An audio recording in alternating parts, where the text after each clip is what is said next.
Pharmacology and parental therapy.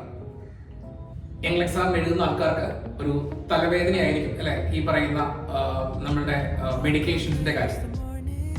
പലരും പറയുന്നത് കേൾക്കാം, എന്താണ് കുറേ മെഡിക്കേഷൻസ് പഠിക്കാനുണ്ട്, ഈ മെഡിക്കേഷൻ എന്താണ് എക്സാമിന് വരുന്നുള്ള കാര്യമൊന്നും എനിക്കറിയില്ല. പക്ഷെ കുറേയധികം മെഡിക്കേഷൻസ് പഠിച്ചു, പക്ഷേ എന്താണ് ക്വസ്റ്റ്യൻ വരുമ്പോഴത്തേക്ക് എനിക്ക് അതിന് ആൻസർ ചെയ്യാൻ പറ്റുന്നില്ല എന്നൊക്കെ കുറേയധികം കംപ്ലൈന്റ് കേൾക്കാറുണ്ട്. എന്തുകൊണ്ടാണെന്നറിയാം, അതായത് എന്തുകൊണ്ടാണ് ഈ ഫാർമക്കോളജി എങ്ങനെയാണ് പഠിക്കേണ്ടത് എന്നുള്ള കാര്യം ഞാനൊന്ന് പറഞ്ഞു തരാം. നമ്മുടെ ലേറ്റസ്റ്റ് ആയിട്ട് അല്ലെങ്കിൽ ഈ പറയുന്ന അടുത്ത കാലത്തുള്ള ഒരു എക്സാമിനെ ബേസ് ചെയ്ത് നമ്മൾ നോക്കുകയാണെന്നുണ്ടെങ്കിൽ അപ്പൊ നിങ്ങൾ എല്ലാ ഡ്രഗ്സും, അതായത് ഫുൾ ഡ്രഗ്സ് ഇരുന്ന് പഠിക്കേണ്ട ആവശ്യം വരുന്നില്ല. നമുക്ക് ഇതിനകത്ത് ഏറ്റവും മിനിമം എന്ന് പറയുമ്പോഴത്തേക്ക് ആന്റി ഹൈപ്പർടെൻസീവിന്റെ കാര്യം കൃത്യമായിട്ട് പഠിക്കാം. എക്സാം എഴുതിയ ആൾക്കാർക്ക് അറിയാം, നിഫിഡിപ്പിൻ അതേപോലെയുള്ള എന്താണ് AC ഇൻഹിബിറ്റേഴ്സ് പോലെയുള്ള കാര്യങ്ങൾ കൃത്യമായിട്ടും എപ്പോഴും ചോദിക്കുന്ന ക്വസ്റ്റ്യൻസ് ആയിരിക്കും.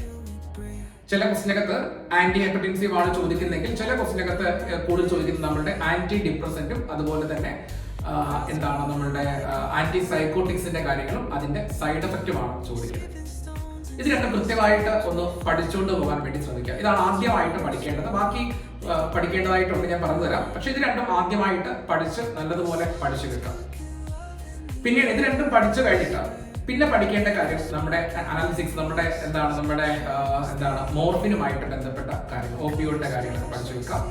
പിന്നെ ആന്റിബയോട്ടിക്സിനകത്ത് പ്രധാനമായിട്ടും പെനിസിലിനും അതുപോലെ തന്നെ ടെട്രാസൈക്ലിനൊക്കെ അതിന്റെ ആ ഗ്രൂപ്പ് ഒന്ന് കൃത്യമായിട്ട് പഠിച്ചു വെക്കാം. പിന്നെ കോർട്ടിക്കോസ്റ്റെറോയിഡ്സുമായിട്ട് ബന്ധപ്പെട്ട് വരുന്ന ക്വസ്റ്റ്യൻസ് ഒന്ന് പഠിച്ചു വെക്കാം.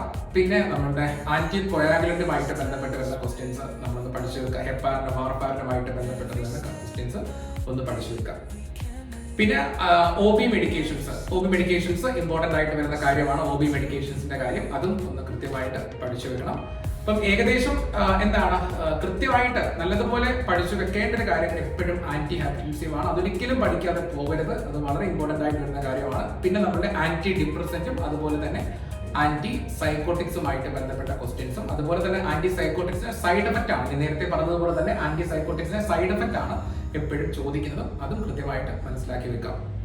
പിന്നെ മറ്റൊരു കാര്യമുണ്ട്, നമ്മളൊരു ഡ്രഗ് കൊടുത്ത് കണ്ടു കഴിഞ്ഞാൽ അത് ഏത് കാറ്റഗറി ആണെന്നുള്ള കാര്യം നമുക്ക് അറിയണം. നമ്മളുടെ വായിച്ചു കഴിയുമ്പോഴത്തേക്ക് ഈ പറഞ്ഞ പ്രിഫിക്സ് സഫിക്സ് എന്നൊക്കെ പറയുന്ന കാര്യം നമുക്ക് അത് ഉപയോഗിച്ച് നമുക്ക് ഏത് കാറ്റഗറി ഡ്രഗ് ആണ് എന്നുള്ള കാര്യം ഒന്ന് അറിയേണ്ടതായിട്ടുണ്ട്.